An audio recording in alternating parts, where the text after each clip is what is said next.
राहुल गांधी जो है वो क्रांतिकारी विचारों के हैं, मैं जानता हूं। लेकिन प्रॉब्लम ये है, वो जिन लोगों से घिरे हुए हैं वो उनको ऐसा ट्रीट कर रहे हैं कि जैसे राहुल गांधी एक बच्चा है, वो कहीं गिर ना जाए, कहीं उनकी छवि खराब नहीं हो। अरे वो मेरे हम उम्र है, राहुल गांधी और मेरी सेम एज है, तो वो मेरे हम उम्र है। तो अब उनको ये बाजू की कोटरी की कोई जरूरत नहीं है। सलाहकार होने चाहिए, लेकिन निर्णय वो खुद ले सकते हैं। मैं ये मानता हूँ कि राहुल गांधी और उनके कुछ कुछ करीबी लोग जो हैं, कुछ एकदम करीबी, जैसे पवन खेरा वगैरह वगैरह वगैरह, मैं 4 नाम नहीं लेना चाहता क्योंकि दूसरों पे अन्याय होगा। तो वो लोग छोड़कर कांग्रेस अलग है और राहुल गांधी और उनका गुट अलग है। ये एक क्लियर मैसेज मैं आपको बताता हूँ। दूसरी बात, राहुल जी पे इतना दबाव रहता है, वो दूसरा फाड़ जो है वो उनका, कि राहुल जी अपने मन की बात, एक्चुअली मन की बात प्रधानमंत्री जो करते हैं उससे ज्यादा अच्छी मन की बात तो राहुल जी कर सकते हैं। लेकिन मन की बात उनको ये बात गार्डेड कर दिया गया है, इतना गार्ड किया गया है, उनको अध्यक्ष पद छोड़ना पड़ा। 19 की चुनाव के बाद उनकी बहन ने, प्रियंका ने, ये भी बोला कि मेरा भाई अकेले लड़ा। ये कहने के नौबत उनको आगे जो नेहरू जी के परपोते हैं और इंदिरा जी के पोते हैं, राजीव के पुत्र हैं, वो अकेले लड़े और आज भी वो अकेले ही लड़ रहे हैं। और बात यह है कि उनको ये बात जनता के साथ अगर शेयर करते हैं कि उनका अकेलापन, तो वो अकेले नहीं रहेंगे, जनता उनके साथ है। लेकिन प्रॉब्लम ये है कि वो शाम होते हैं तो उनके लोगों में जिस लोगों से घिर जाते हैं वो बीजेपी को मिले हुए हैं। ये अगर फेयर एंड स्क्वायर चुनाव होता है, अगर ये ईवीएम नाम का चिन्ह जो है वो क्या हुक्म मेरे आका नहीं बोलता है, तो ये 40 सीट से ऊपर नहीं जीत सकते 100%। क्योंकि पिछली बार कांग्रेस जीतते हार गई सिर्फ शरद पवार की वजह से। उनकी पार्टी ने, नेशनलिस्ट कांग्रेस पार्टी ने वोट खाए, नहीं तो 77 के 99 भी हो सकते थे। जब राजीव सातव जिंदा थे, वो प्रभारी थे वहां के, मुझे मालूम है कांग्रेस का, तो कांग्रेस इस बार जीत जाती। लेकिन कांग्रेस को भी इंटरेस्ट नहीं था। कांग्रेस ने ये ऐसा मानसिक इच्छा ऐसी बनाई कि उन्होंने छोड़ ही दिया, जैसे कि अभी जयराम जी ने छोड़ दिया ईवीएम का बात, यानी उन्होंने ऐसा छोड़ दिया। उनके छोड़ने से राजू भाई नुकसान तो देश की जनता का हो रहा है ना। यार हम गुलाम हो रहे हैं, जयराम जी नहीं हो रहे हैं। जयराम जी वो वही रहेंगे जहाँ हैं। ये आने वाले 5 साल में कांग्रेस पार्टी से लेके हर पार्टी को विसर्जित किया जाएगा मोदी जी द्वारा। उन्होंने कहा है कि मेरी अगली टर्म अगर मुझे मिलती है तो मैं बिग डिसीजन लूंगा, और बिग डिसीजन का मतलब एक पार्टी, 1 नेशन 1 लीडर और 1 रिलीजन। दोस्तों नमस्कार, 4PM गुजरात पर, 4PM न्यूज नेटवर्क पर आप सभी का बहुत बहुत स्वागत है। मैं हूं आपका दोस्त मयूर जानी। दोस्तों पहले तो मैं उन सभी दर्शक मित्रों की जो लगातार डिमांड थी कि भाई आप के प्लेटफॉर्म पे राजू परुलकर साहब क्यों नहीं आ रहे हैं, आप उनको क्यों इनवाइट नहीं कर रहे हैं, तो वो जो आपकी शिकायत थी वो आज दूर हो जाएगी। और मैं आपको बता भी दूं कि ऐसा नहीं है, हम लोग कब से बात कर रहे हैं, लेकिन सबकी अपनी अपनी व्यस्तताएं होती, उनके भी अपने पूरा एक शेड्यूल होता है, तो उस हिसाब से वो समय जो है वो बैठ नहीं पा रहा था। मतलब वो एक जिसे कहते हैं मुहूर्त जो है वो सेट नहीं हो पा रहा था, पर आज हो गया है। तो आज हम जो है आपसे उनको मुखातिब करवाने जा रहे हैं। और जो सांप्रत समय में करंट अफेयर्स जो है हमारे आजकल जो देश में चल रहा है, उन सब मुद्दों पर उनका क्या टेक है। वरिष्ठ पत्रकार हैं, आप जानते हैं, राजनीतिक विश्लेषक हैं, तो वो क्या सोच रहे हैं आज भिन्न भिन्न जो कुछ 3-4 बड़े मुद्दे हैं इस देश में जो चल रहे हैं, उस पर जो उनके हम खुल के बात करने वाले हैं। उम्मीद करते हैं कि आपको ये बातचीत जो है बड़ी पसंद आएगी। तो मैं अब जो है बुला लेता हूँ राजू साहब को। आपको बता दें पहले कि बहुत सारे दर्शक जो हैं वो उनको लिख के कमेंट में भेजते हैं कि राजू जी को आप क्यों इनवाइट नहीं कर रहे हैं। मैंने कहा भाई हम तो कर रहे हैं, वो आना भी चाहते हैं, लेकिन एक सेकंड आपका जो ऑडियो है वो म्यूट है। हाँ, तो मैंने कहा कि भाई हम तो लगातार चाहते हैं, लेकिन वो सेट नहीं हो पा रहा है टाइमिंग। वो म्यूचुअल हमारा टाइम सेट नहीं हो। मैं भी मुआफी चाहता हूँ क्योंकि मैं भी थोड़ा व्यस्त रहा और ज्यादा घूमना, क्या क्या है, कार्यकर्ता दुनिया भर के बुलाते हैं, तो पहले जाने हाँ कहने में उत्साह लगता है, लेकिन बाद में जाके आने में पूरा हड्डी नरम हो जाती है। तो वो सारा घूमना, और फिर इसमें आपका और हमारा म्यूचुअल टाइम नहीं मिल रहा था, वरना हम कब से बात कर रहे थे इस बात की, और हमें कोई वो नहीं है, हम दोस्त ही हैं। तो राजू भाई अब शुरुआत से शुरू करते हैं। अब 4-5 मुद्दे जो है अभी जो करंट अफेयर को अगर लेकर चले हम, तो एक तो हमको समझ में आता है कि जो समझ में आता है वो, कि जो समझ में नहीं आता है वो ये कि कि ये इलेक्शन कमीशन जो है, अब हालांकि बहुत सारी टिप्पणियां होती रहती है, तो हो रही है कि भाई ये इलेक्शन कमीशन तो एक स्वायत्त संस्था है, लेकिन ऐसा कुछ दिख नहीं रहा है। ठीक है, पर अब दो ज्वलंत उदाहरण दे दिए। अब उस पहले दे दिए शिंदे ग्रुप वाला, और शिंदे ग्रुप को तो बाबा साहब भी दे दिए, बाला साहब भी दे दिए, और अब जो है बताया जा रहा है, अब ये आ गया कि अजीत पवार जो है वो एनसीपी, असली एनसीपी है, और शरद पवार जो इस देश के सबसे वरिष्ठ पॉलिटिशियन है आज की स्थिति में, सबसे किसे जिसे कहते हैं कि मतलब क्या शब्द इस्तेमाल करें तारीफ के लिए उनकी उनकी राजनीति की समझ को लेकर, वैसे पॉलिटिशियन जो है अब अचानक से जो है बेघर हो गए अपने घर से। इलेक्शन कमीशन क्या देखते हैं, इलेक्शन कमीशन को आप कैसे, how are you no making, I mean do you make any sense out of it, और how what is your take on it, कैसे देखते हैं?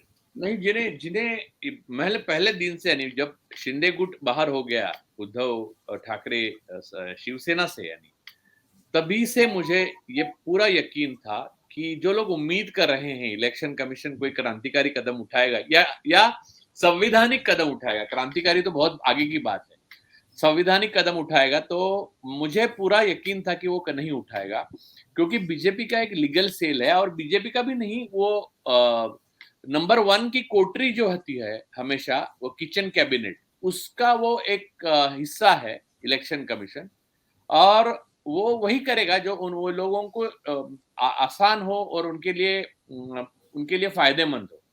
तो शिंदे गुट जब गया था, मैंने अपने साथियों को, कई लोगों को, दोस्तों को कहा था, और पॉलिटिशियंस को भी कहा था, हालांकि दोनों गुट के पॉलिटिशियंस को कहा था कि शिंदे गुट के भी पॉलिटिशियंस कई ऐसे थे, बेचारे कार्यकर्ता रहते हैं, वो तो पूछते रहते हैं भैया क्या होगा, भैया क्या होगा। मैं बोला अरे फिक्र मत करो यार, अब तुम तो महाशक्ति के कब्जे में आ गए हो पूरी तरह से, तो पूरा लॉलीपॉप और चॉकलेट मिल जाएगा। तो मैंने कहा था कि ये लोग पूछते थे कि अरे यार सुप्रीम कोर्ट में अभी आना बाकी है, फिर चुनाव आयोग भी तो है। मैं बोला चुनाव आयोग और सुप्रीम कोर्ट दो दो लॉलीपॉप दे देंगे दोनों को, और वैसे ही हुआ अंततः। हालांकि उद्धव जी के लिए ये मुमकिन ही लगा नहीं, उनको शॉक हुआ होगा कि अपने फादर यानी बाला साहब वो खुद जाने से, यानी यहाँ से उनकी डेथ हुई उससे पहले उन्होंने वीडियो पे बोला है कि मेरे उद्धव और मेरे आदित्य को आप संभालिए, महाराष्ट्र और भारत की जनता को कहा था। तो वो बाला साहब अचानक शिंदे जी के बाला साहब हो गए। तो ये करामात फिर भारत के चुनाव आयोग ही कर सकती हैं। ये असंवैधानिक नहीं, इमोरल भी है, यानी सिर्फ असंवैधानिक नहीं, अनैतिक है। और ये जब भारतीय जनता पार्टी पर्टिकुलरली इस एज की 2014 के बाद और 2014 से पहले, ऐसा भारत का इतिहास का दो भागों में बंटवारा करना चाहिए।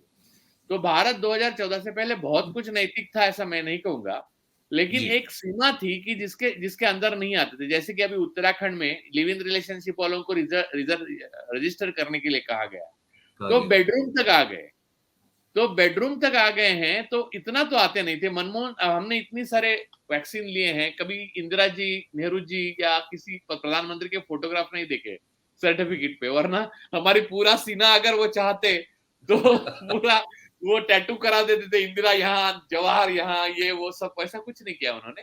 खैर हम 20-22 ले चुके थे वैक्सीन, लेकिन एक कोरोना की वैक्सीन बहुत भारी पड़ी। वो विदेश में हंसते थे, देखिए आपकी फोटो है। मैं बोला नहीं, हमारे प्रधानमंत्री जी की फोटो है। अरे यार इधर उनकी फोटो क्या कहे के लिए। तो मैं कहा क्या करें भाई साहब, हम इसी देश में पैदा हुए हैं और हमको कोई चारा नहीं है। तो छोड़ देते थे, हंसते भी थे। लेकिन पासपोर्ट ऑफिसर, तो बात यह है कि इमिग्रेशन ऑफिसर, तो बात यह है कि ये सारे दौर से हम गुजरे हैं। तो इलेक्शन कमीशन कौन सा नया है, तो ये यहीं के लोग हैं, यहीं के वो है, और वो यही दिशा देने वाले थे, तो शिंदे गुट को दिया। लेकिन इससे एक प्रेसिडेंस हुआ, यानी अनप्रेसिडेंटेड था ये। तो ये बात है कि 303 में से 200 अगर सांसद मोदी जी के खिलाफ बगावत करते हैं तो पार्टी उनकी हो जाती है, इस प्रेसिडेंट के हिसाब से, इसके समझ लीजिए। क्योंकि पार्टी अलग होती है और आपके पास विधायक और सांसद कितने हैं वो बात अलग होती है, क्योंकि पार्टी इनको एबी फॉर्म देती है।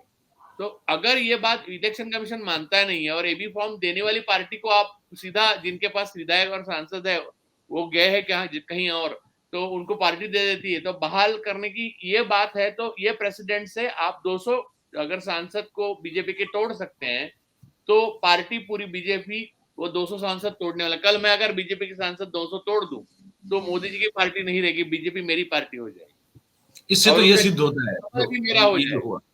हाँ, ये थियोरेटिकल है, लेकिन ये सच है। अब ये प्रेसिडेंट्स के हिसाब की ये अनैतिक भी है और असंवैधानिक भी है, लेकिन जब तक वो उनके लिए नहीं हो रहा है तब तक वो उनको अच्छा लग रहा है। बात सही है। और वही हाल कुछ कमोवेश सुप्रीम कोर्ट से भी जो है काफी काफी हद तक जो है कुछ मामलों में निराशा प्राप्त होती हुई नजर आती है। अब नहीं, चंद्रचूड़ इसमें साहब। मयूर जी इसमें एक और बात है। आज अजीत दादा के बाद में अजीत दादा ने एक भाषण किया था, वो आप ऐतिहासिक भाषण है। वो शायद अगर आपको यूट्यूब पे आसानी से मिल जाएगा। उसमें उन्होंने कहा था कि उन जब ये दो फाड़ हो गया और शिंदे गुट को सारा मिला, बाला साहब नाम ये वो सब, तब अजीत दादा ने बड़े 56 इंच की छाती करके सीना करके कहा था फुलाकर कि अपनी पार्टी अगर करनी है जा सकते हैं, अपनी पार्टी कर सकते हैं, लेकिन चिन्ह ले लिया, वो बाला साहब को ले लिया, ये कोई बात है? वो अपने दम पे करते हैं। ऐसा अजीत दादा का स्पीच है। अच्छा। आज उसी अजीत दादा ने अपने चाचा को, यानी जो चाचा मैं कहता हूँ 60 साल से इस राजनीति में है, उन्होंने समाजवादी पार्टी बनाई, उसमें से विधायक छोड़ के चले गए, फिर भी वो समाजवादी पार्टी रही। वो बाद में कांग्रेस में आए, लोकसभा में विरोधी पक्ष के नेता रहे हैं कांग्रेस के, वो सबसे बड़े। सिर्फ प्रधानमंत्री छोड़ के वो सब कुछ हो चुके हैं, प्रधानमंत्री और भारत रत्न।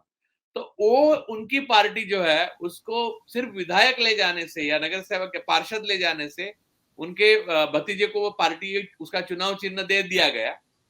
अब सवाल ये उठता है कि ये कोई संजोग नहीं है, ये इलेक्शन कमीशन के ना होने का या डिफंग होने का या किचन कैबिनेट के हिस्सा होने का सबूत है। तो हमें ये पकड़ के चलना चाहिए इलेक्शन कमीशन है ही नहीं। तो अब लोग जो ईवीएम ये बात करते हैं ना, तो उनको समझना चाहिए कि उसके बीच में एक दीवार होती है हर चीज के, कि इलेक्शन कमीशन इंडिपेंडेंट बॉडी जो सेशन के टाइम में लगती थी, वो है ही नहीं है अब। तो आपको सब आपके हाथ में लेना चाहिए जनता को, ये बात है। आप सुप्रीम कोर्ट के बारे में कुछ पूछ रहे थे?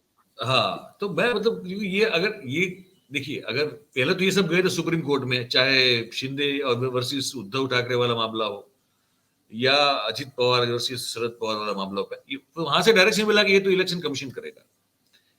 यही हुआ था ना। तो ये जो मामला था, सभापति के पास उन्होंने भेज दिया बॉल, और सभापति के पास, और तो वहां से स्ट्रिक्चर ऐसे रूल मारे कि जैसे कि पूरी फुल प्रूफ स्ट्रिक्चर मारे, ये गलत है, वो हाँ गैर कानूनी है, जैसे कि बाबरी मस्जिद के बारे में।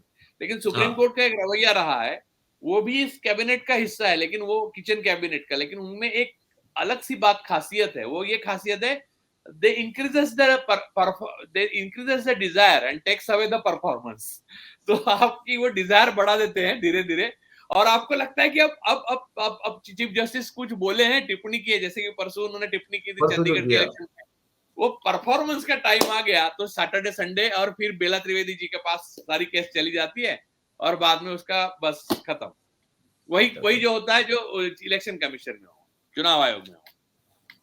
तो क्योंकि उम्मीद उम्मीद एक थी उनके, मतलब उनका जो ट्रैक रिकॉर्ड है वो सबसे था, और 2.5 साल के आसपास का कार्यकाल, तो लगा कि कुछ सुनी जाएगी देश में। जो हम लोग जो चीख रहे हैं संविधान की जो दुर्गति हो रही है उसको देखकर, और जो नागरिक अधिकार जिस तरह से हनन किए जा रहे हैं सबको देखते हुए, पर वहां भी अब आप जैसे कह रहे हैं कि डिजायर बढ़ा देते हैं, लेकिन परफॉर्मेंस पर बात आती है तो फिर टिप्पणी उनकी डिजायर बढ़ाने के लिए होती है, लेकिन बाद में परफॉर्मेंस, उनका जो निर्णय आता है वो परफॉर्मेंस को पूरा बैंड बजा देता है।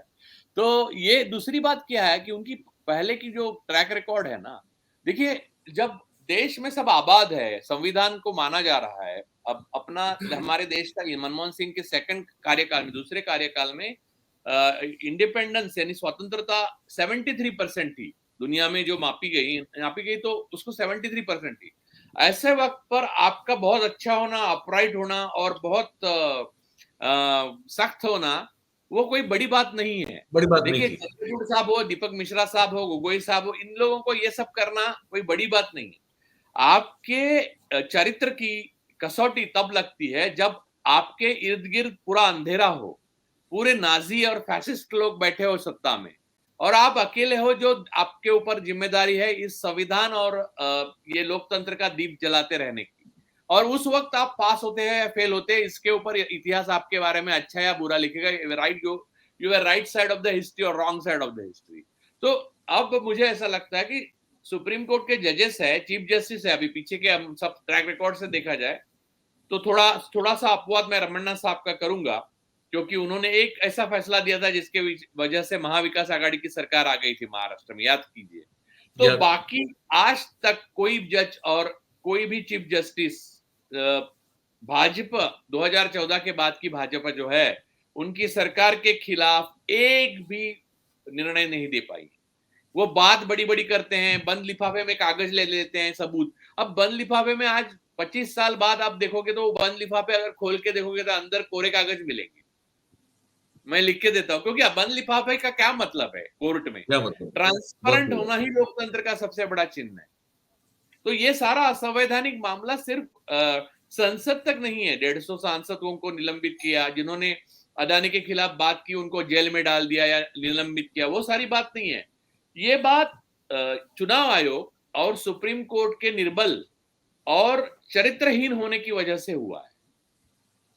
बहुत ये लोग कैरेक्टरलेस हैं और इनको डर है। और उनमें से जो जिसने धीरज रखा, जैसे कि सीबीआई के जज थे लोया, उन्होंने धीरज रखा तो उन्होंने उनकी शहादत दे दी।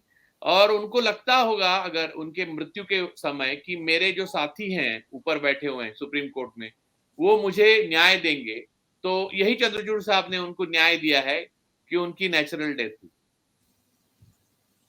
उसके ऊपर निरंजन टकले की किताब है, आप जरूर पढ़िएगा।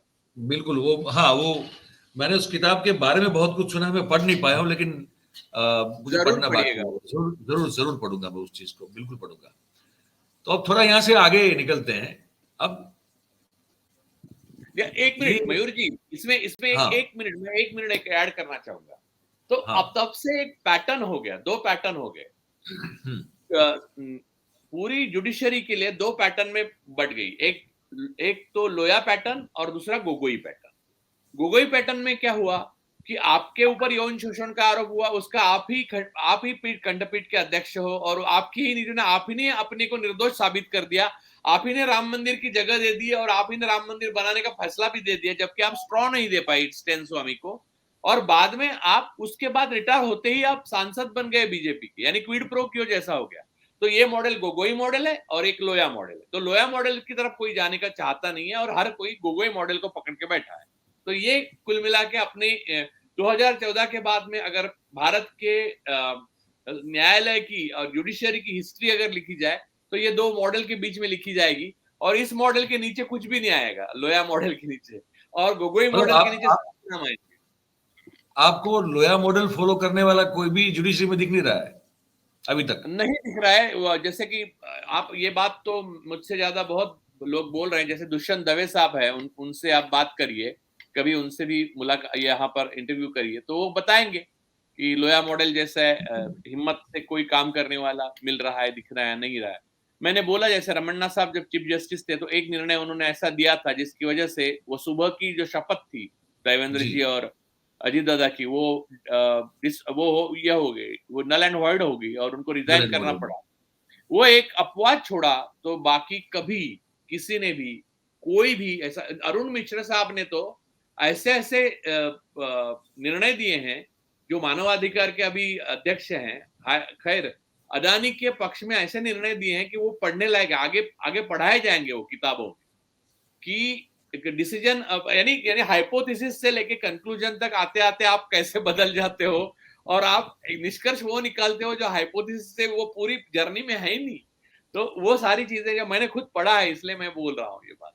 तो ये जो अलग ही समय है। वो जो 5 जजेस ने प्रेस कॉन्फ्रेंस कर दी थी, उसके बाद कुछ उसको फिर उसके बाद मैंने फॉलो अप नहीं किया है। वो क्या हाल है फिर?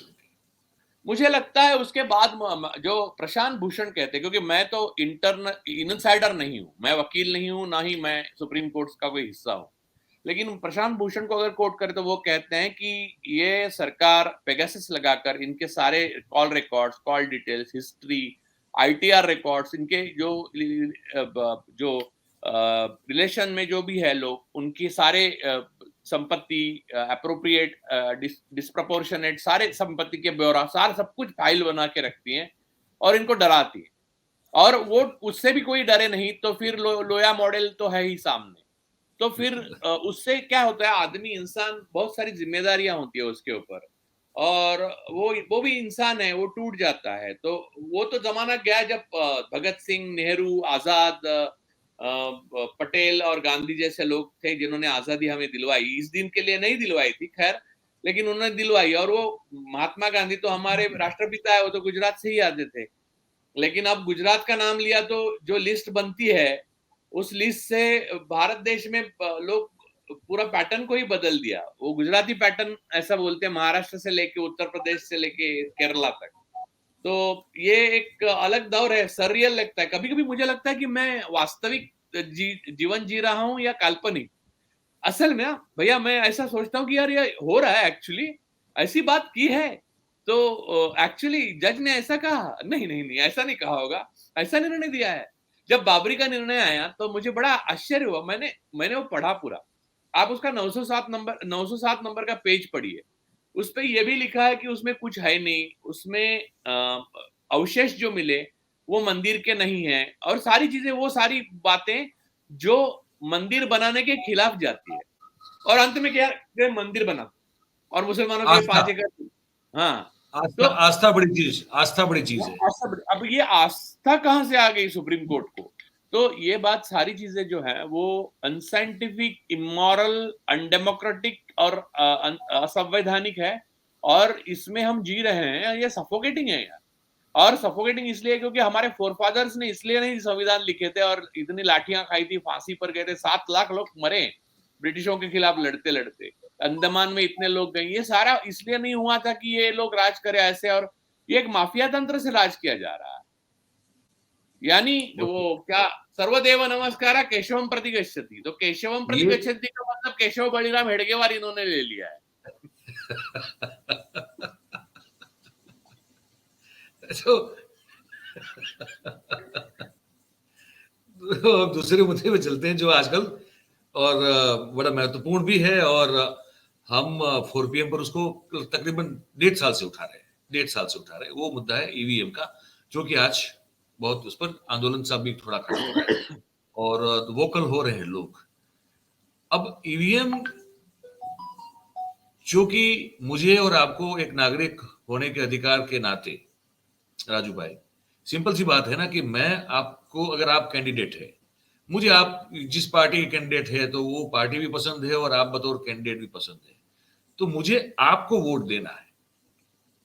अब वो मशीन जो है उसमें तो आपकी पार्टी का चिन्ह है, आपका नाम लिखा हुआ है, ठीक है, और बाजू में एक बटन है। वो बटन में दबाता हूं तो जो बगल में एक जो वीवीपैट है, उस वीवीपैट में एक चिट्ठी दिखती है सिर्फ, ठीक है। वो वो दिखती है, उसके सात बाद वो सेकंड के हाथ लिए में, सात वो सात सेकंड के लिए सेकंड 7 सेकंड के लिए दिखती है। फिर वह अंधेरा छा जाता है, उसके बाद अंदर क्या होता है किसी को नहीं पता। और फिर वो चीज कहाँ जाती है वो भी मुझे, एज ए वोटर तो मुझे नहीं पता, ठीक है। किसी को नहीं तो पता। ये तो पूरा अनडेमोक्रेटिक मामला नहीं है क्या? ये कैसे इस तरह से वोटिंग हो सकती है? वोटिंग का जो मेरी समझ जितनी है, जो मैं पढ़ रहा हूं अभी भी, जो उसमें यह है कि मतदाता को ये पूरा अधिकार है कि वो किसको वोट दे रहा है, वो उसको पता चले पूरी प्रोसेस खत्म होने तक। तो ये कैसे ये मशीन का नहीं, क्या मैं दो मतलब? दो बातें बताना चाहता हूँ कि इसके इसके इसके ऊपर कन्नन गोपीनाथ थे, आईएएस ऑफिसर, उन्होंने जी रिजाइन जी किया था, उन्होंने जी पहली बार आवाज उठाया था।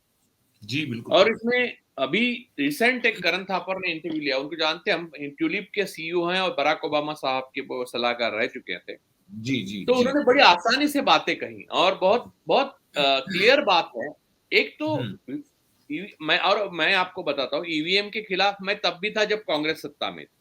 अब हम्म। मैं इसको विस्तार से बताता हूँ, सारी चीजें जो लोगों के लोग नीचे दिखते हैं ना शंकाएं, तो उसका सारा समाधान करता हूँ। पहली बात तो ईवीएम और वीवीपैट और 3 चीजें जो हैं वो उससे गुजरता है। आपका वोट अगर जाता है ईवीएम को, ईवीएम हाँ में वो वीवीपैट में जाता है, वीवीपैट वो 7 सेकंड के बाद गायब हो जाता है। फिर वो हाँ। काउंटिंग के लिए अगर आना चाहिए, ऐसी मांग है, जयराम रमेश कहते हैं हम्म, उतना हमें हमारे लिए काफी है।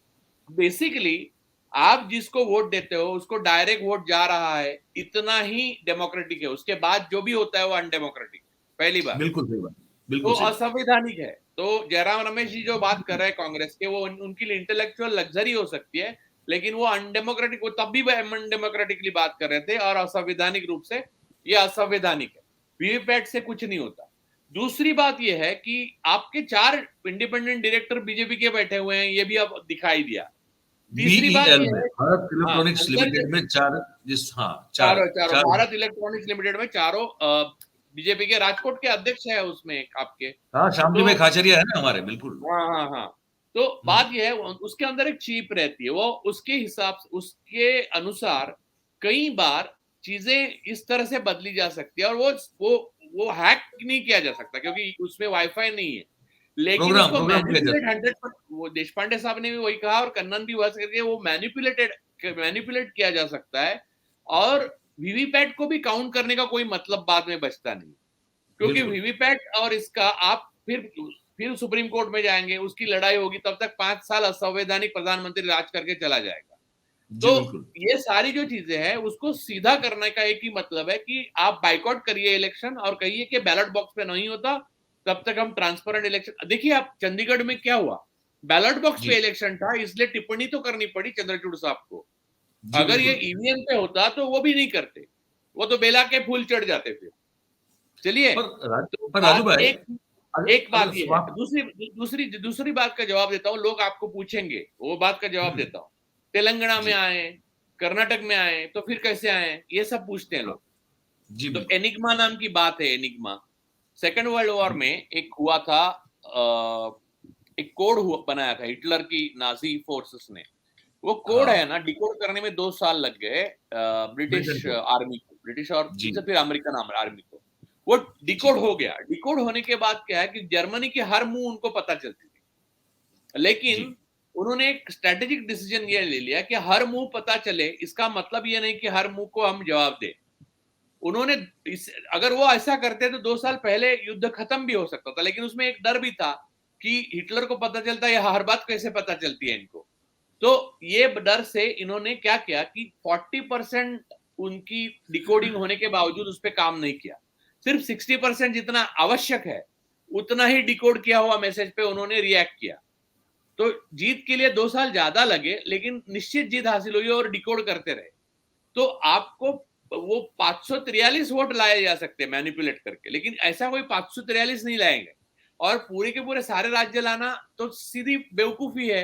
ये तो समझना चाहिए कि कुछ देखिए, और उनके लिए राज्य कैसे हैं, आप देखिए महाराष्ट्र का एक पैटर्न है, फिर बिहार का आपने एक पैटर्न देखा, झारखंड में एक कोशिश देखी, फिर पिछली बार मध्य प्रदेश का एक पैटर्न देखा। ये तो एक एक पलड़ी में संतरे रखे हुए हैं, बस मैं संतरा ले लूं, छिलके निकालूं और संतरा खा लूं, इतना ही उनके लिए राज्य की अहमियत है। वो चाहेंगे तब वो तेलंगाना को उठाएंगे, छिलका निकालेंगे और संतरा खा लेंगे, वो चाहेंगे तो मध्य प्रदेश, बस सेंटर को वो अपना चाहेंगे। बिल्कुल। तो राज्य एक दो इधर उधर करने में कोई दिक्कत नहीं है उनको। एक्चुअली मध्य प्रदेश, छत्तीसगढ़ और महाराष्ट्र में एक स्पेसिफिक मैं बात बताता हूँ।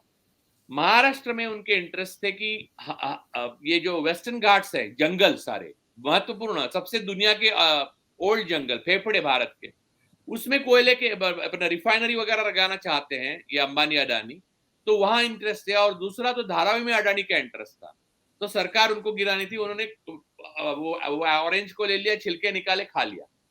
फिर उनको छत्तीसगढ़ में इंटरेस्ट था, तो हसदेव के जंगल में, तो छत्तीसगढ़ का ऑरेंज ले लिया, छिलके निकाले, ऑरेंज खा लिया। तो जिसमें उनको इंटरेस्ट नहीं, अभी तेलंगाना में कोई पॉइंट नहीं है उनको, अभी जरूरत नहीं है, जब जरूरत पड़ेगी तो तेलंगाना भी आ जाए। तो जो लोग आगे आकर पूछते हैं फिर वो कांग्रेस आई है वहां ये अरे यार, ये थियरी सेकंड वर्ल्ड वॉर में प्रूव हो चुकी है कि आपको डिकोड करना आता है, इसका मतलब आप 100% यूज नहीं करेंगे, आप सावधान नहीं करने के लिए आप 40% 30% छोड़ देंगे, ये खेल है ये। और दर्शकों को मैं ये बताना चाहता हूं कि राजू भाई ने अभी जो कहा ना, बड़ी महत्वपूर्ण बात कही। इस पर फिल्म बनी है, बहुत बढ़िया एक फिल्म बनी है। हॉलीवुड वालों ने एक फिल्म बनाई है। इसका नाम शायद एनिग्मा है या कुछ और है, लेकिन इसी टॉपिक पर है कि कैसे जर्मनी का जो कम्युनिकेशन सिस्टम था वो इतना जटिल था कि ये लोग पकड़ नहीं पा रहे थे, और उसको डिकोड करने के लिए काफी एक 2-2.5 साल का अरसा लगा। और उसके बाद भी वो 2-2.5 साल तक जो है उसको चलने दिया, जैसे राजू भाई ने कहा, कि ताकि तुरंत जो है हिटलर को पता ना चल जाए कि हमने डिकोड कर लिया है। तो अगर पता चल जाए तो हो सकता है कुछ और मूव कर ले वो, तो इसीलिए उसको स्ट्रेटेजिकली इस्तेमाल किया। तो ये ईवीएम जो है वो भी हमारी समझ ऐसी है कि इसको बहुत ही स्ट्रेटेजिकली इस्तेमाल किया जा रहा है, कि जैसे फिर पूरी बात राजू भाई ने आपको समझा दी। वो फिल्म आप ढूंढ के देख लीजिएगा, आपको मिल जाएगी। वो कहीं किसी ओटीटी प्लेटफॉर्म पे होगी, मैंने 2-3 बार देखी हुई है। तो ताकि आपको पता चले कि इस तरह की बातें होती है और ये बहुत महत्वपूर्ण होती है। पर राजू भाई एक चीज, अब जैसे भी जयराम रमेश का आपने जिक्र किया, मैं वहां जाता हूं, आता हूं वहां पे, लेकिन सबसे पहले मैं वहां जाना चाहता हूं कि अब देखिए राहुल गांधी सज्जन व्यक्ति है ऐसा दिख रहा है। मुझे ये भी दिख रहा है कि शायद उनके इरादों में कहीं कोई देश के प्रति इनके जो इरादे हैं वो सही लग रहे हैं, ठीक है। पर जब वो न्याय यात्रा निकाल रहे हैं भारत जोड़ो जोड़ने के साथ साथ, तो जो 5 न्याय की बात करते हैं उसमें सबसे मुझे लगता है कि उससे सबसे ऊपर तो ये न्याय होना चाहिए जो देश की जनता के साथ उनको करवाना चाहिए कि भाई ये बैलेट से चुनाव करवाओ। इतने बड़ा जो अन्याय इस देश में देश की जनता के साथ, नागरिकों के साथ हो रहा है, उस पर राहुल गांधी एक शब्द क्यों नहीं बोल रहे हैं? ये मैंने दिग्विजय सिंह को भी पूछा था, मैंने कुछ और कांग्रेस के प्रवक्ताओं को भी पूछा था, लेकिन इस बात का जवाब किसी के पास नहीं है। देखिए, मैंने कल ट्वीट डाला था, आप जी मेरे ट्विटर अकाउंट पे देख सकते हैं @राजू पुरोलेकर। तो जी उस पे जवाब में कोट करके दिग्विजय साहब ने लिखा भी है कि हम इससे सहमत है, हमारे रेजोल्यूशन है 2018 का कि हम ये इलेक्शन ईवीएम से नहीं चाहते। लेकिन इमीडिएटली शाम को जयराम रमेश जी का बयान आता है कि हम ईवीएम से के खिलाफ नहीं है, बस वीवीपैट का गिनती हो। जहां ईवीएम मशीन्स गायब हो जाती है और उसकी गिनती नहीं होती 5-10 साल, तो ईवीएम का वीवीपैट का काउंट करेगा। और उस पे जवाब दे चुके हैं सुप्रीम कोर्ट में, इसमें जवाब हो चुका है। देखिए, इसी जयराम रमेश जी ने 6 महीना पहले खत लिखा है इलेक्शन कमीशन को और उन्होंने अपॉइंटमेंट नहीं दी। तो क्या किया इन्होंने? तो आज के बाद वीवीपैट काउंट नहीं किया, बाद में वीवीपैट में भी गड़बड़ी है, वो मैनिपुलेट करे किया जा सकता है, वो हम लोग बाजू में रखते हैं। बस हम लोग ऐसा मानते हैं कि वीवीपैट ही अंतिम है, चलो। तो ये क्या करेंगे? इनमें इतनी ताकत है क्या? 6 महीना बैठे रहने। देखिए, इन्होंने कहा कि जिंदा कौमें 5 साल इंतजार नहीं करती, नहीं करती। ये लोहिया जी ने कहा था। तो जयराम रमेश जी 6 महीना इंतजार करते रहे खत लिख के इलेक्शन कमीशन को। क्यों आगे जाकर किताब लिखने वालों को एक सबूत मिले खत लिखा था करके। तो इनकी कोई बात ग्राउंड लेवल पे लड़ाई पर आती ही नहीं, पहली बात। और दूसरी बात, मैं राहुल गांधी जी की न्याय यात्रा पे आता हूं। राहुल गांधी जी की न्याय यात्रा अपने आप में एक महत्व रखती है। 5 न्याय इंपॉर्टेंट हैं, इसमें कोई शक नहीं है। और उनकी भारत जोड़ो यात्रा का भी हमने स्वागत किया था और हमने हमेशा कहा है हम राहुल गांधी के साथ हैं। समस्या अलग है। समस्या यह है कि राहुल गांधी जिन बुढ़ाऊ लोगों से घिरे हुए हैं, ओल्ड गार्ड जिनको कहते हैं, तो उनको उनकी दादी ने जिस तरह से अपनी पार्टी में क्रांति लाई थी, सीधा पार्टी तोड़ दी, 2 फाड़ कर दिए और इंदिरा कांग्रेस बना ली। और जो सिंडिकेट वाले थे उनको घर बैठाया। तो वो करना कांग्रेस के लिए हमेशा जरूरी है। गांधी जी के टाइम में भी हुआ, तिलक के टाइम में भी, कांग्रेस में बार बार होता है। जैसे कि सांप अपना वो बदल लेता है, वैसे वो या वो ईगल का भी होता है, वैसे ही कांग्रेस का भी रहा है कि वो बदल लेता है। 40 साल बाद वो ईगल का पूरा वो बदल लेता है और फिर जवान हो जाता है, फिर 40 साल के लिए। तो कांग्रेस को ये बहुत जरूरी है कि इनको ओल्ड गार्ड्स को बाजू रखे, उनकी इंटेलेक्चुअल कैपेसिटी वो किताब लिखने में खर्च करे। वो ग्राउंड पे लड़ नहीं ना सकते, जो ग्राउंड पे लड़ सकते हैं उनकी। आप देखिए, आज कड़कड़ाहट, इतनी भयानक ठंड में, सर्दी में, दिल्ली में 10 लाख लोग रास्ते पे हैं, वकील हैं और फार्मर्स हैं ईवीएम के खिलाफ, और ये बयान नहीं दे रहे हैं और ये इधर उधर की भटकी भटकी बातें कर रहे हैं। और ये देना है, वो देना, अरे वो देना है तब देंगे ना जब सत्ता में आएंगे, और सत्ता में तुम्हें आने ही नहीं देंगे। 4 डायरेक्टर बैठे हुए हैं बीजेपी के। मैं आपको बताता हूँ, ईवीएम और वीवीपैट से इलेक्शन होते हैं तो मोदी जी को आराम से 400 प्लस सीट्स मिलेंगे। वो खुद उन्होंने कहा है, उन्होंने कहीं संकोच नहीं किया, उन्होंने नंबर ही पहले बता दिया। तो मनोज झा साहब जो है आरजेडी के, उन्होंने कहा कि ये बिना ईवीएम सेट किए मुमकिन नहीं है। तो नहीं है, कैसे कर सकता है? आप कुछ भी कहो उनको, पर उन्होंने 10.5 साल में जवाब नहीं दिया आपके हर किसी सवाल का, पत्रकार के। पहले प्रधानमंत्री है तो उनको कुछ फर्क नहीं पड़ता, क्योंकि ये कुछ करने वाले नहीं। ये खत लिखेंगे, एक खत लिखेंगे और चुप बैठेंगे। तो ये खत लिखने वालों का काम नहीं है। ये एक आजादी की लड़ाई है और वो लड़नी पड़ेगी। आपको आजादी खत लिख के नहीं मिली थी। खत लिखना एक इसका कंपोनेंट है छोटा सा।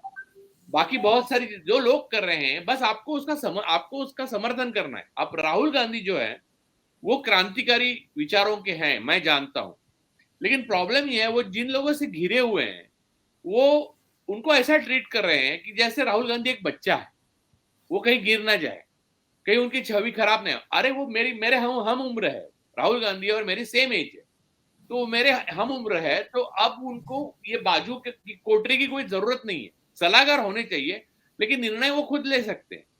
तो राहुल गांधी को बेझिझक अपनी बात बोलनी चाहिए। लोगों के मन में जो बात है ईवीएम के बारे में, नहीं चाहिए बैलेट बॉक्स चाहिए, हम बहिष्कार करते हैं, चाहे भी करे नहीं करे, कांग्रेस पार्टी बहिष्कार करेगी, ये इंटरनेशनल कम्युनिटी तक ये बात जानी चाहिए।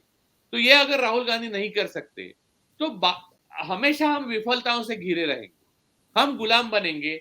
इसके वजह होगा विपक्ष, और विपक्ष एडजस्टमेंट कर लेता है। विपक्ष यहाँ वहां जाते हैं, उनके खास दोस्त भी ज्योतिरादित्य सिंधिया, जितेंद्र सिंह सब गए हैं बीजेपी में, तो वो एडजस्टमेंट ऊपर होती रहती है और नीचे हम गुलाम हो जाते हैं। हमारे बेडरूम में घुस रहे हैं, हम शाकाहार मांसाहार खा रहे हैं, वो देख रहे हैं। हमारे नीचे सोसाइटी में कांच पर श्री राम इतना गंदी तरह से लिख के रखा है कि वो परेशान करता है मुझे देखते वक्त, क्योंकि मैं बेसिकली आर्ट का आदमी हूँ, तो वो एस्थेटिक सेंस नहीं है नई संसद को, वो देख के मैं परेशान हो जाता हूँ। तो ये सारी चीजें, ये सारी विफलता, ये सारा सफोकेशन, सारा डिप्रेशन, हमारी आजादी की लड़ाई इसलिए नहीं लड़ी गई थी। तो रास्ते पे लड़ाई करना, नहीं तो करने वालों को कम से कम सपोर्ट करिए यार। बामसेफ कर रही है, लॉयर्स कर रहे हैं, जजेस कर रहे हैं, तो रास्ते पे आकर लड़ रहे हैं। दिल्ली में, लखनऊ में लड़ रहे हैं, और नासिक में तो ग्राम सभाओं ने ये पारित किया है कि ईवीएम से हमारे गांव में ईवीएम नहीं आएगा। तो ये लोग सपोर्ट नहीं करेंगे तो ये लोग अलग दुनिया में जिएंगे क्या?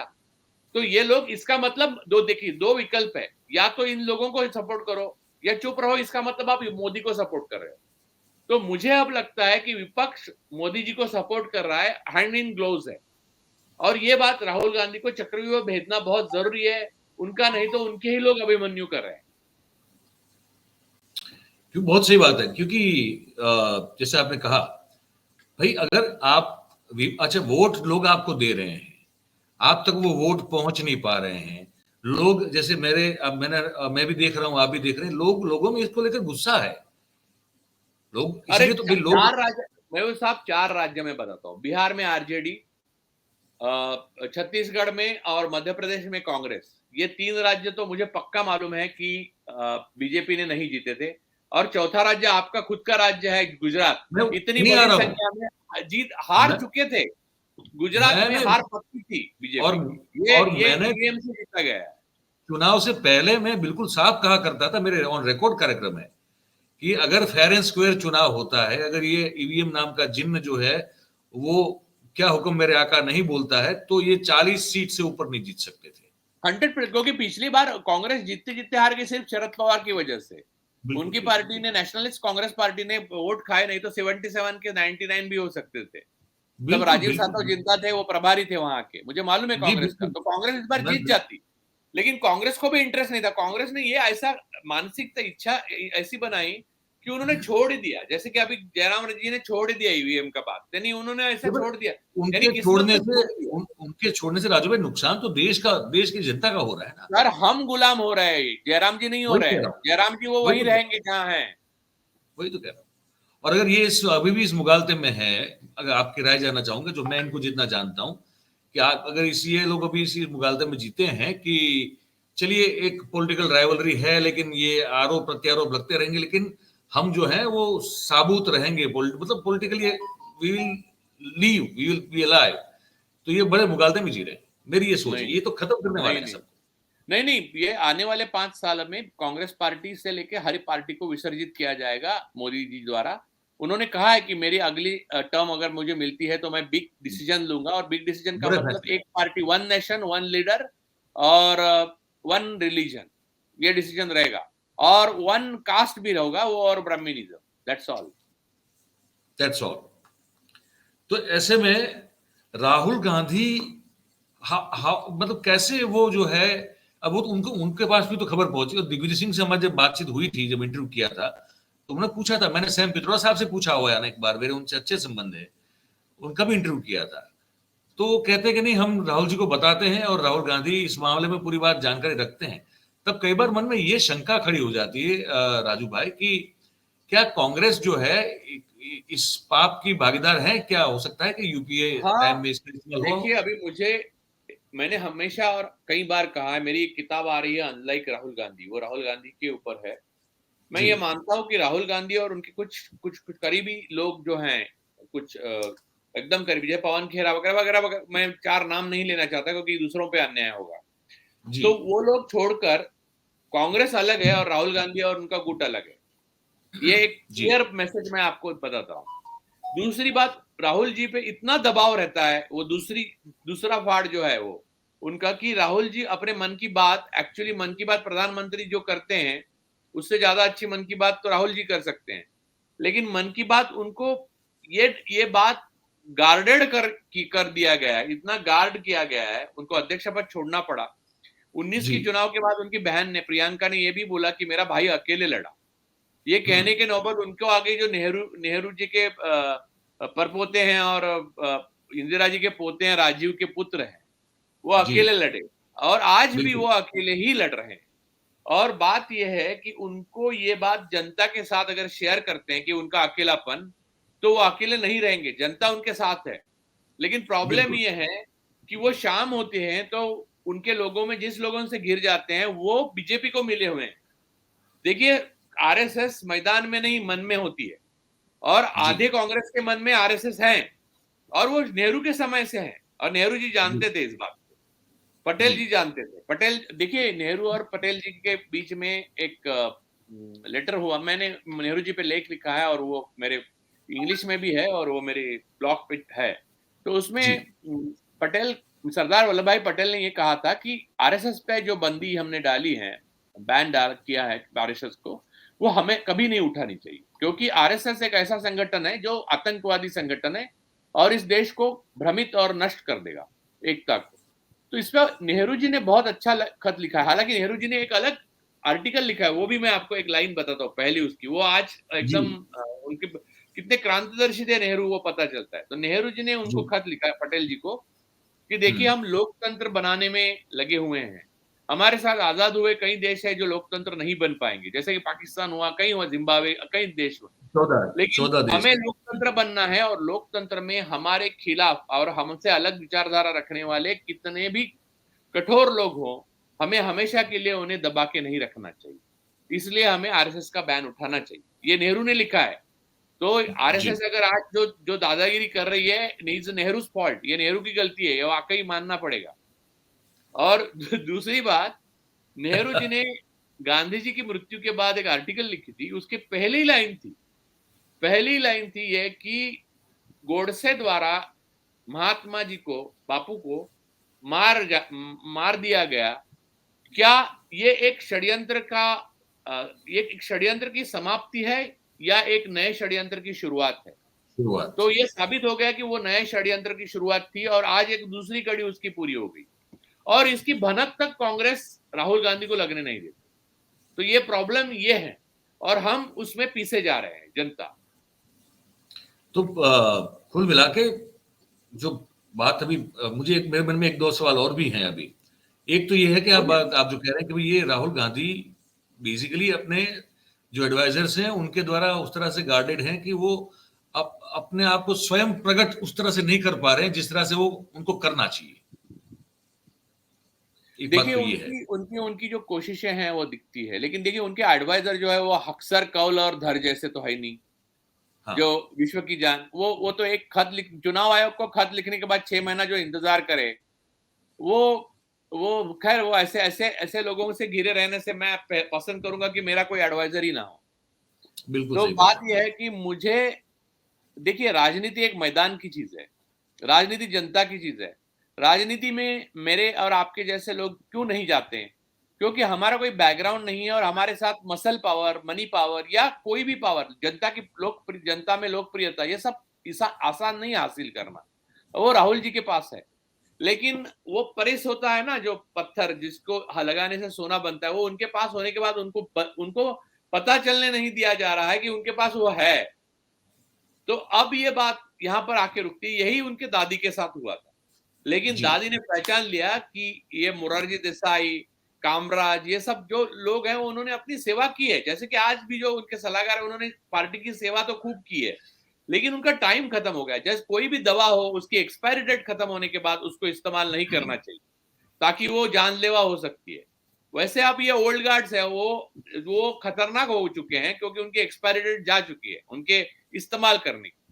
तो राहुल जी को ये निर्णय लेना पड़ेगा, और ये निर्णय आज ले तो ठीक है, नहीं तो शायद वो निर्णय लेने के परिस्थिति में नहीं रहेंगे, क्योंकि मोदी जी इतने कुटिल नेता हैं कि वो अगली बार चुनाव जीतेंगे जैसे ही ईवीएम से वो जो भी करना है करेंगे, जो भी करना है जीतने के लिए करेंगे। चंडीगढ़ के मेयर के लिए सीधा इतना कर सकते हैं, जबकि वो कैमरा में दिखाई देता है, तो बिना कैमरे के अंधेरे में वो ईवीएम में वो कुछ भी करेंगे, 400 के ऊपर सीट लाएंगे, और उसके बाद देश में कोई पार्टी, कोई नेता, कोई आवाज, कोई ट्वीट, कोई यूट्यूब, कोई अपने जैसा चैनल, ऐसी बात कुछ भी नहीं होगा, और ये देश मध्य युग में जाएगा। हम अपनी बराबरी अफगानिस्तान से करने लगेंगे।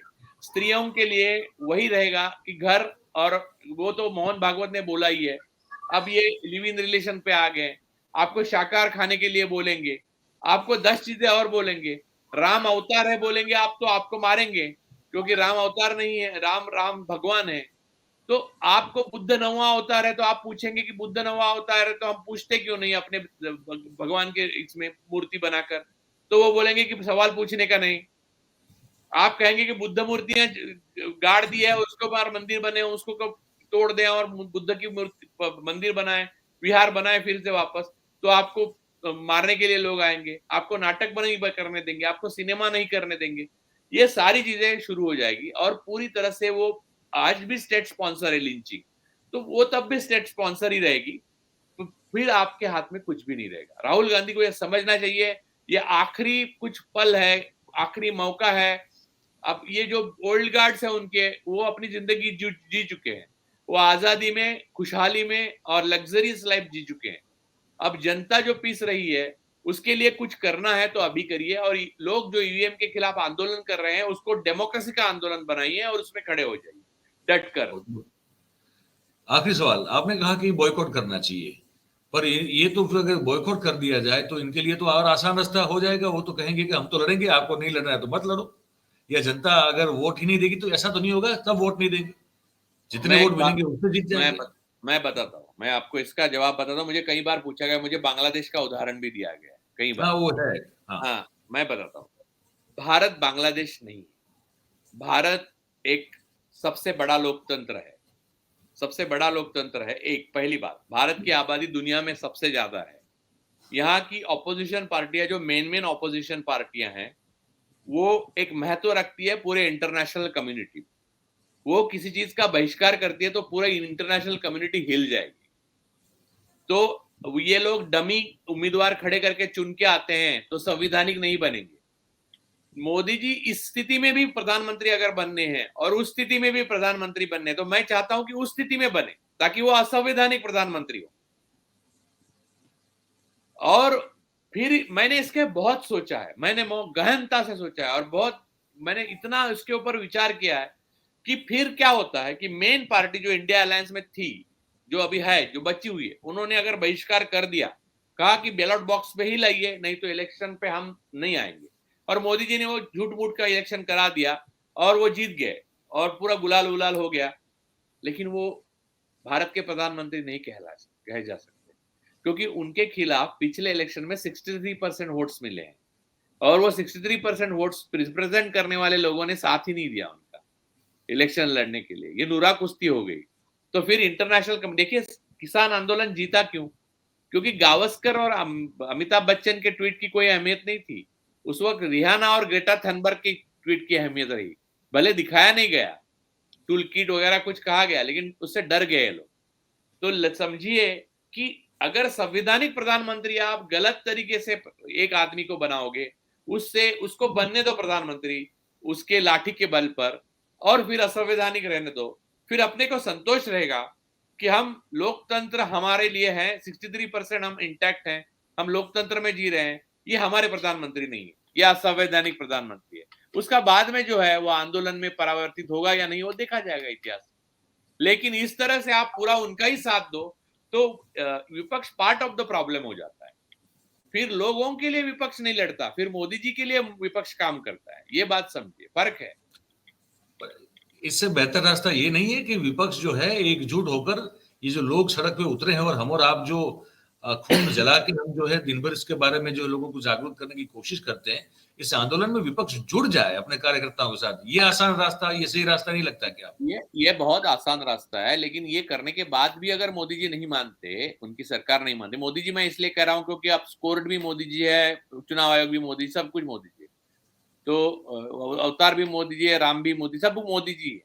तो विश्व गुरु है वो, तो वो अगर मानते ही नहीं, जैसे कि उन्होंने किसान आंदोलन में 700 शहादत होने तक माना ही नहीं, तो अब बहुत कम समय रह गया है, वो मानेंगे नहीं, वो इलेक्शन चुनाव आयोग को कहने के लिए मजबूर करेंगे कि ये मुमकिन नहीं। वो सुप्रीम कोर्ट में जाके कहेगा कि वो उन्होंने कहा था पिछली बार वीवीपैट गिनने के लिए 6 दिन लगते हैं और बहुत पैसा लगता है। अरे यार, हम 5 साल सह लेते हैं प्रधानमंत्री जी को, 10 साल सह लिया तो 6 दिन क्या बात है ना? तो बात ये है कि यहां तक ये जो बात है, और किसी भी प्रधानमंत्री को सह लेते हैं, तो बात ये है कि ये आंदोलन करते हैं और नाकामयाब हो जाते हैं तो बहिष्कार करें, आंदोलन करते हैं और कामयाब हो जाते हैं तो वेल एंड गुड, वो लड़ाई लड़े, यानी इलेक्शन लड़े।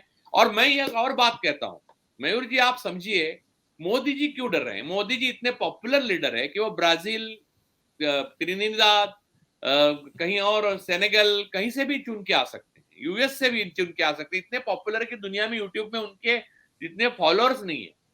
तो बैलेट बॉक्स क्या, ईवीएम क्या, हाथ ऊपर करना क्या और आवाज क्या, वो चुन के ही आएंगे। आएंगे तो मोदी जी, तो बैलेट बॉक्स से आए ना, क्योंकि राजीव गांधी को 404 आए थे, बैलेट बॉक्स से आए थे। फिर भी उन्होंने किसी को दबाया नहीं, बोफोर्स करने से मना नहीं किया, उन्होंने जेपीसी बिठाई और वो सत्ता से, पद से त्याग करके शहादत होगी बाद में बेचारी उनकी। वो चाहते तो आज गर्भावस्था में ही भाजपा का पूरी तरह से चंदन हो जाता, लेकिन उन्होंने वो नहीं किया, लोकतंत्र की रक्षा की। तो ये मोदी जी का ये बनता है, दायित्व बनता है कि बैलेट पेपर पे ले ले, चलो मैं लोकप्रिय हूं, मैं आऊंगा, मैं अकेला आ सकता हूं, क्यों नहीं कह रहे हैं? अगर भक्त आपके पीछे लगते हैं अडानी का नाम लेने के बाद, ईवीएम का नाम लेने के बाद अगर भक्त आपके पीछे लगते हैं, तो आप समझ लीजिए कि तोते की जान उसी में है। तोते की जान उस मशीन में है। राजा की जान उस तोते में, और वो तोता जो है वो मशीन है। चलिए, बहुत बहुत तुमने जो है 3-4 अलग अलग सब्जेक्ट पर बहुत डिटेल में बात करी और आपने बहुत खुल के अपने विचार रखे। मुझे लगता है कि बहुत जरूरी और बहुत, अगर अगर जो दिमाग की खिड़की दरवाजे बंद हैं जिनके भी, तो वहां जाके वो टकराएंगे तो शायद वो खिड़की दरवाजे खुल भी जाएंगे। मुझे लगता है कि ऐसा ऐसी एक जो है सार्थक बातचीत आपके साथ हुई है हमारे दर्शकों के लिए। राजू भाई, ऐसे ही आपको आमंत्रित करते रहेंगे अलग अलग मुद्दों पर। हम उम्मीद करते हैं कि आप समय निकाल के प्रस्तुत होते रहेंगे और हम लोग बातचीत करते हैं, क्योंकि ये दौर ऐसा है कि हमारा और आपका बात करना बहुत जरूरी है। और ईवीएम पे इलेक्शन हो गया तो हम अपनी सेल से एक दूसरे से वो थाली बजाकर बात करेंगे। चलिए, बहुत बहुत धन्यवाद, बहुत बहुत धन्यवाद आपका। Thank you very much. Thank you. तो आपने दर्शकों बातचीत सुनी पूरी हमारी और राजू भाई की, और बड़े बेबाकी से उन्होंने, और ऐसे अपनी बात रखते हैं। और पत्रकार वही होता है जो बिल्कुल खुल के बात करे, किसी से दब के बात करे, वो पत्रकार थोड़ी होता है, वो चिंतक या विचारक थोड़ी होता है। जो कोई चोला पहन ले और फिर उस चोले का जो है सिराना जो है कहीं दबा के फिर मुंह में रख के बात करे, वो फिर चाटुकार होते हैं, वो पत्रकार चिंतक विचारक नहीं होते हैं। तो राजू पडळकर साहब ने बहुत खुल के बात की और बहुत बेबाकी बात की, बहुत निर्दयता से बात की। तो आपको इस बातचीत को सुनकर कैसा लगा? आपके मन में जो भी राय बनी हो या जो भी आपकी सोच बनी हो, तो वो आप इस कमेंट बॉक्स में लिख के हमको जरूर से बताइएगा। और अगर बातचीत आपको हमारी पसंद आई हो, अच्छी और सही और सच्ची लगी हो, तो फिर इस वीडियो को आप लाइक करें। इसकी जो लिंक है उसको फिर हो सके उतना आप शेयर कीजिए, ताकि ये बातचीत जो है, जो ज्ञानवर्धक है, वो ज्यादा से ज्यादा लोगों तक पहुंच जाए, आप सबके सहयोग से और आप सबके समर्थन से। ये बहुत जरूरी है। और हमारा जो चैनल है 4PM न्यूज नेट, आप जानते हैं नेशनल है हमारा, फिर प्रादेशिक है 4PM गुजरात समेत तो वहां जाके आप उसको सब्सक्राइब करें और अपने आसपास के लोगों से करवाएं। और ज्वाइन का बटन आप देख रहे हैं हमारे चैनल पे लगा हुआ है, अगर वो दबाएंगे तो उससे हमको आप आर्थिक सहयोग भी कर सकते हैं, तो वो भी जरूर करें, ये आपसे एक अपील है। बहुत बहुत धन्यवाद आप सभी का इस कार्यक्रम में हमारे साथ जुड़ने के लिए। Thank you very much. नमस्कार।